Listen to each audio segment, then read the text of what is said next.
awaiting hands to be reproduced and carved for this clock.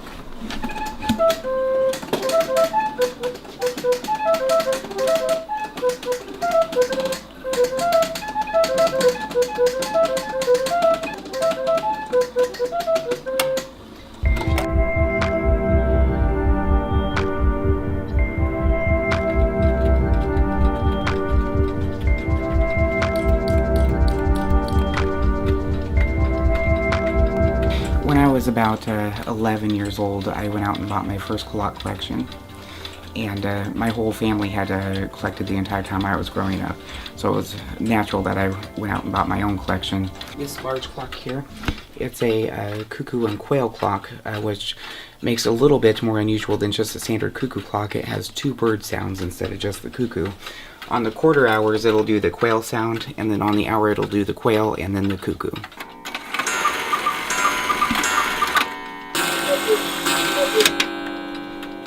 All these Black Forest clocks were handmade, so each one of them has their own distinct sound.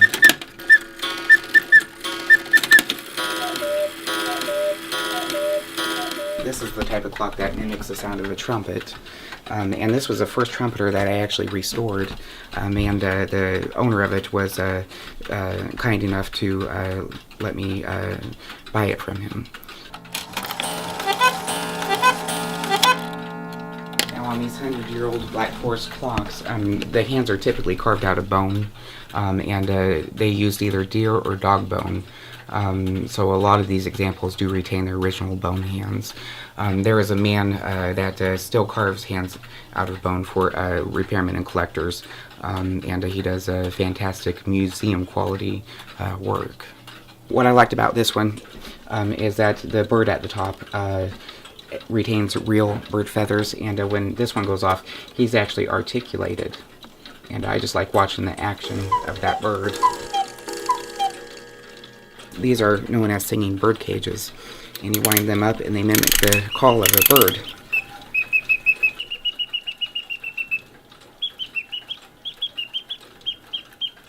But those work on a clockwork motor and bellows. The cuckoo bird is a very common bird in the heart of the Black Forest, and back in the 1850s, 1860s, I think the farmers that designed these clocks and built them were looking for an example of something from life. That was probably the most common thing that they would have observed and wanted to mimic. The bird is something that everybody can relate to worldwide. I come up with a joke right around when the bird flu come out, because customers would come in and say, "Oh my God, that's so many clocks, how do you keep them all wound up?" And I always told them, when that bird flu come out, I ought to have seen how much time I had to spend giving those birds antibiotics.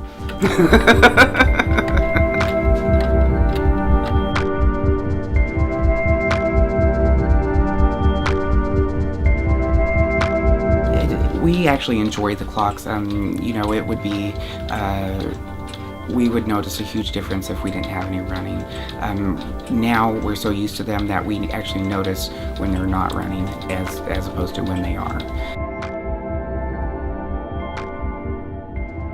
Back in the days when mechanical clocks were the only time-telling device, people would go downtown in the covered wagon once a week to the general store or the jewelers and look at their clock, because clocks were far more accurate, and they would set their pocket watch to it. And then when they got home, they would set their mantle clock to the pocket watch. So it was a once-a-week resetting. And that's what we call a clock peddler. They would have had they actually would have had multiple clocks hanging on the front by board and straps, and they would have had also a few more hanging on their back. And they would have walked downtown and stationed themselves right in the line of tourists, and the tourists would literally buy these Black Forest clocks right off the person's back. And every drawer on these cabinets is just crammed full of tools. It doesn't take very much of an investment in tools to get started, but as you go along, like clocks, you just seem to accumulate a lot of things. So it's been said that clock repair is one of the least financially demanding businesses to start. Okay, here's one of the phonographs. I just got done restoring this one yesterday. This one's made in 1903. It's an Edison Standard B. And I completely restored this one inside and out. Well, as I live, there's my old friend, Mose Anderson. Say, Mose, how are you coming on today? Oh, I'm coming on kind of Scandinavian. What you doing for a living now? I'm a agent. Agent? There's Agent all for the what? cylinders. Insect powder. Insect powder? Yes, you want to buy some of this powder? Why, no, I don't want any powder. Does your mother want to buy some of this powder? My poor mother is dead. But say, Mose, just a moment. And now it's a nice Edison Standard. There's another phonograph that I completely restored.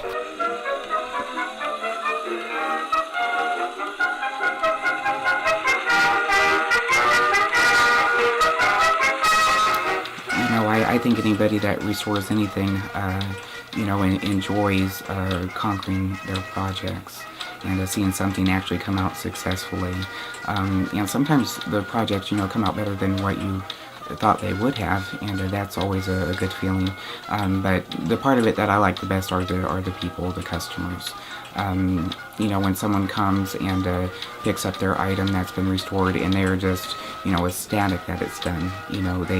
They act like, sometimes that they just won the lottery. They're so excited to pick it up. And that's what keeps restoration people going. That's what keeps us driven, is to see, the satisfaction of someone else.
It's really like the only song I've ever, the only thing I've ever done like this, like solo bass stuff or whatever. I learned it and started playing it and like made that arrangement and stuff because I was living in Chicago for a while. It was the first time I had like lived anywhere else, and it was really hard. And I was going through a bad breakup and like didn't have a lot of friends and various things. I was spending a lot of time by myself, and I really wasn't even playing music with anybody there. I've been listening to that record like crazy because it's so good, and that song in particular, the idea is very simple, which is kind of why it appeals to me. And the chorus of the song is like, "I just want you to love me." It's a very easy thing to want, but obviously like so much more complicated than that. But it just makes it sound so simple and so awesome. And I listened to that song over and over and over, and I started playing it, and it just kind of happened. I didn't even like set out to do anything like this, or I haven't tried to do anything like this since with other songs or anything. It just kind of happened. I just want you to love me. Whoa. I just want you to love me. Whoa.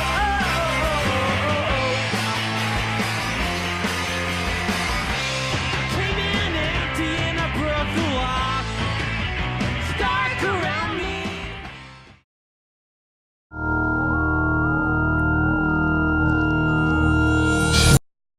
Of course, there's the classic coconut halves for horse hooves.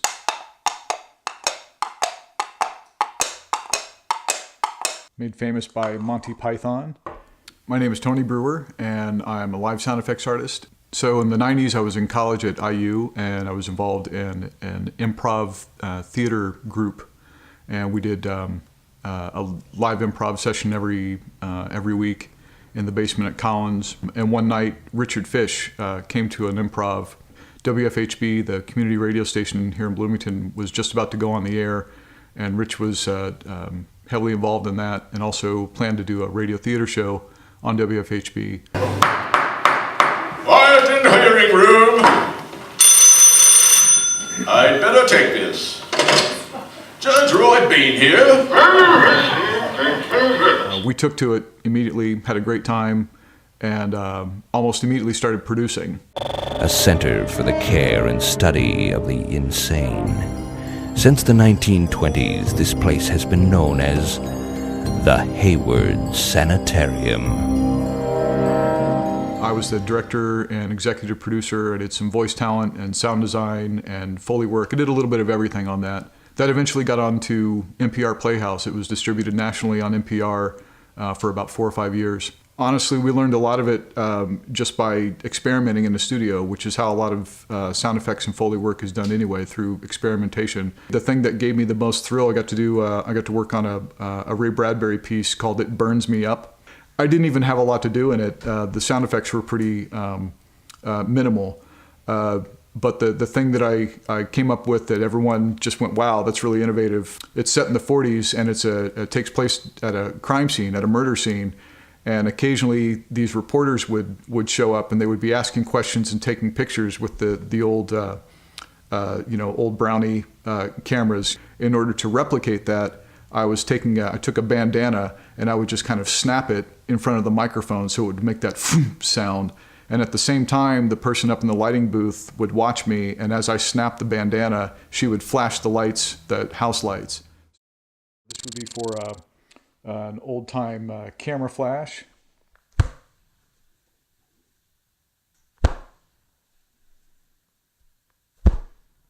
Footsteps in Snow. This will be performed by a big box of Argo cornstarch. Oh, the thunder balloon. So a bunch of BBs in a balloon. I've got about 20 BBs here in a balloon, and if you shake it and hold up to a mic.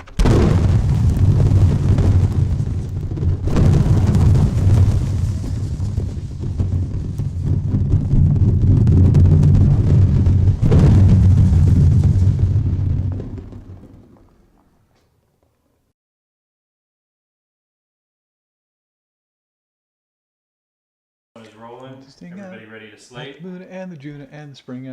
Okay, can you get my hands here? I got 2 hands. Okay, this is Foley, take 1.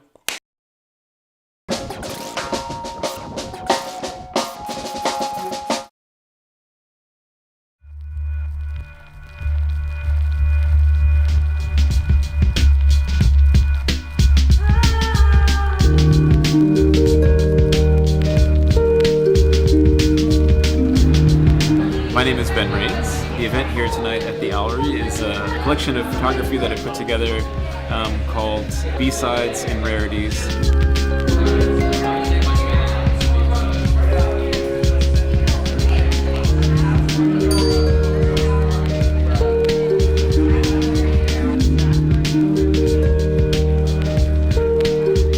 Most of the photographic images concern music events or just some sort of aspect of DIY music. There are some other things as well, but I specifically tried to find photographs that I knew contained people who would likely see the images. I have like this massive body of work of photographs that I've taken over many, many years.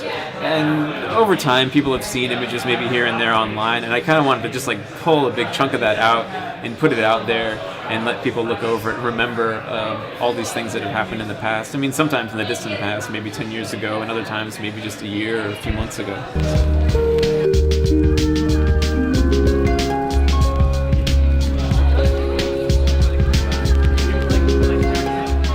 One section of the show, there's a group of prints that are sort of sandwiched between the large prints on the right and smaller prints on the left-hand side. It's just titled Take Me. It's just like a collection of 36 prints that are arranged in a square that are pegged up on nails. They're very inexpensive.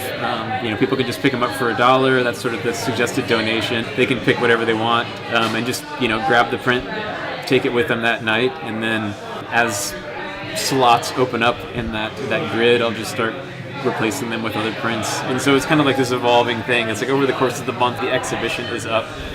New work is going to be up there all the time. So every few days that you come in and take a look at it, it'll be a different collection of images. I don't know. It's hard to pick out particular favorites. I really like. There's one with Los Gatos Negros. In the basement of a house that I won't name on camera because at the time it had a pretty horrible name. That one I really like the energy of. Another one is just called Epic Hair, where the performer has her guitar and is just like leaning into it and wailing on it, and the hair is just sort of like a predominant feature of the image. There are many favorites, but those are two that stick out in my mind. It's something that I definitely enjoy. Just going to shows and listening to music.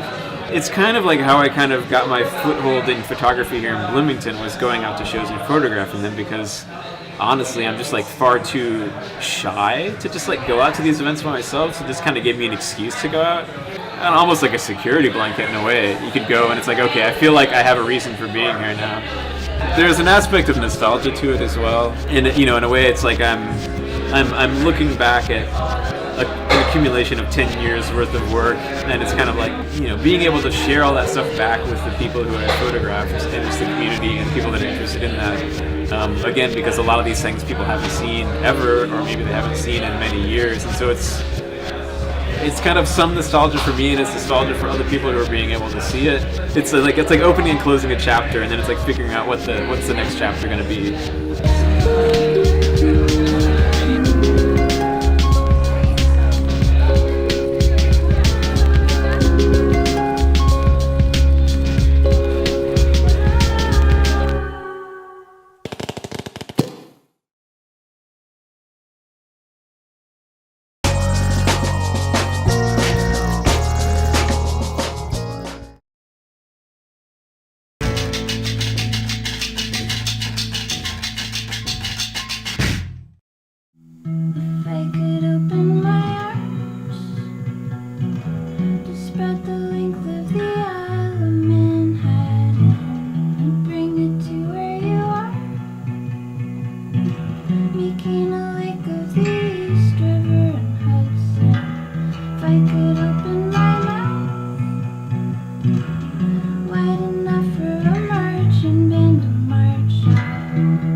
I live like a hermit in my own head. When the sun shines again,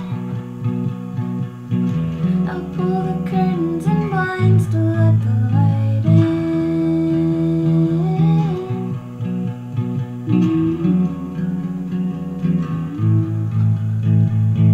Sorrow drips into your heart through a pinhole, like a faucet that leaks, and there is comfort in the sound. But while you debate half empty or half full, it slowly rises. Your love is gonna drown. Your love is gonna drown. Your love is gonna drown. Your love is gonna.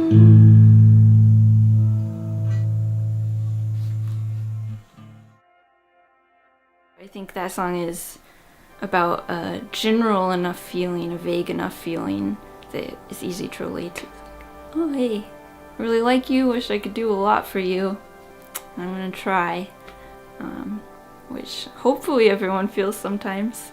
This universal wish. I was going through that album really recently, and it's mostly so sad. Like, it's just sad song after sad song. Which I'd never realized until we started going through and counting them. They're all sad.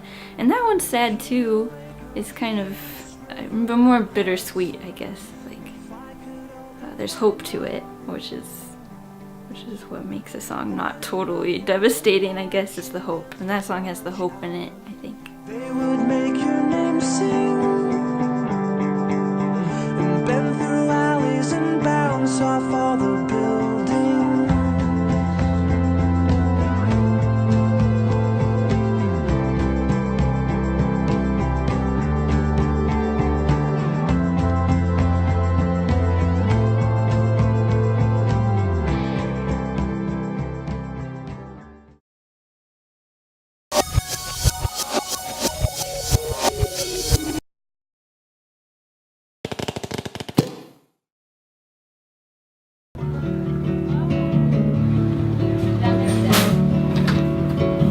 Well, today's Arbor Day, which is a celebration of trees in the U.S., and we are Sycamore Land Trust, a local nonprofit that protects land and helps connect people to nature.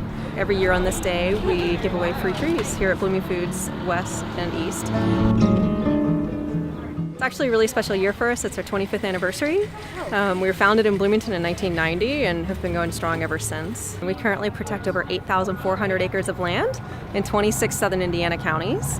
And a lot of that is open to the public as nature preserves with hiking, and so people can go there either on events that we host, guided hikes and stuff, or on their own to enjoy nature throughout southern Indiana. We also do an environmental education program.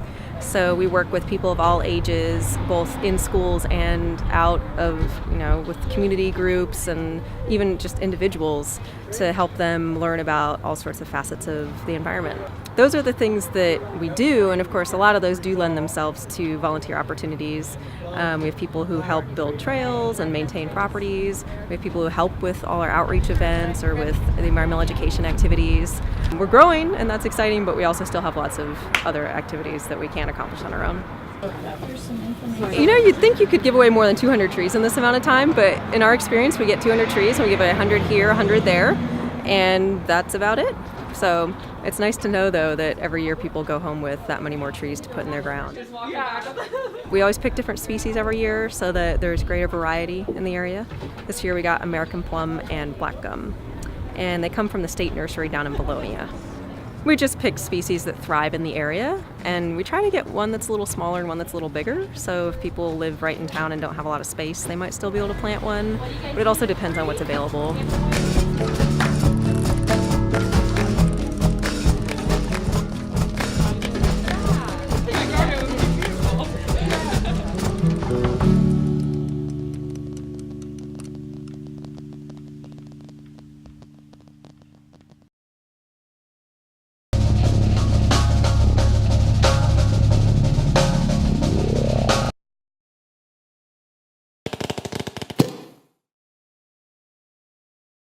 All right, well, here we are in the beautiful Bloomington Antique Mall. Making our way to the curio room.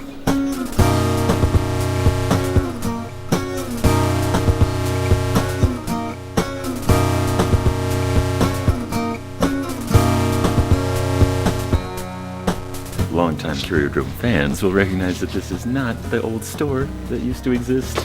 Much of this unsellable old crap is still here.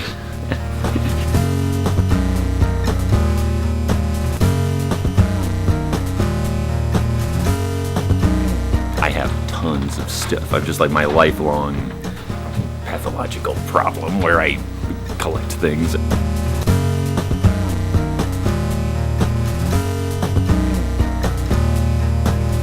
Happens to me all the time where I'll like see something like I like it, and then I'll like, well, I don't need that, I won't get it, and then like for days afterward I'll be wanting that, and then I'll look on the internet and turns out it's valuable, and like that kind of stuff haunts me. So how I dealt with that is I buy everything so I can stave off those feelings of regret.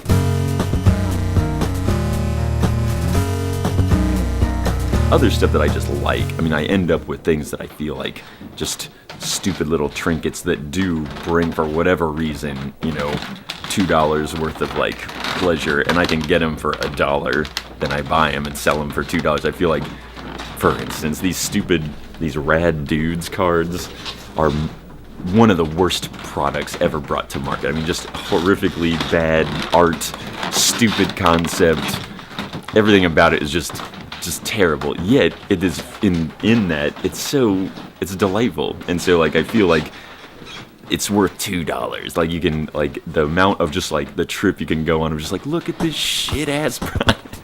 So for like 3 or 4 minutes, everybody in the room will trip out on how shitty it is.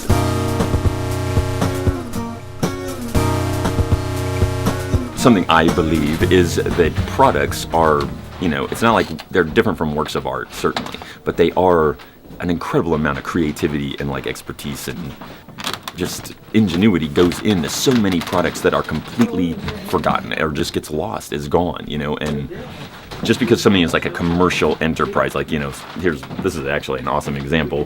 This game, Pop Your Top. It's really clever, really neat. Like the look of this box is fantastic. Everything, like the game itself is really neat. Like, look at this. Someone, very clever, creative person and team worked on this and created it, and now it's completely just, more or less forgotten. I don't know anything about it other than I saw it at an antique store or something and loved it. I've never played it. It's a bizarre, like, this game where keep this bird moving around or else his wig will fly off. What? Part of what I mean, like, that I want to preserve in those little eyes, I think they used to have eyeballs. So I think you like move him a set number of like, you roll a die, and then you move this thing.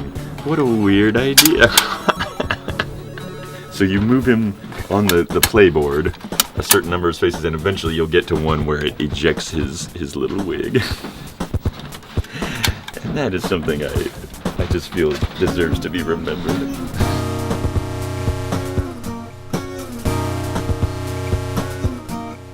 But also just like the print quality on old toy boxes and this kind of thing. Like it is probably 50 years old. And just it still just looks great. This like Goonie bird kind of like, here's this thing too, which I think these are probably roughly contemporary.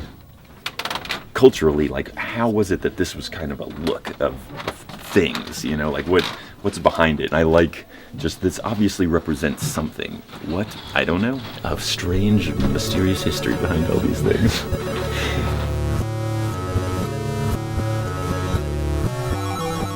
Yes, look how cute this is. There's P. Henry Hoppy himself. This game was, I think my uncles or whatever had this when they were kids. But you like press these down, and so they wait, and it just this kind of stuff. Yeah, it still scares me. Yeah, it's like one of those suspense games where things are, it's gonna go, and then it goes. I like that stuff.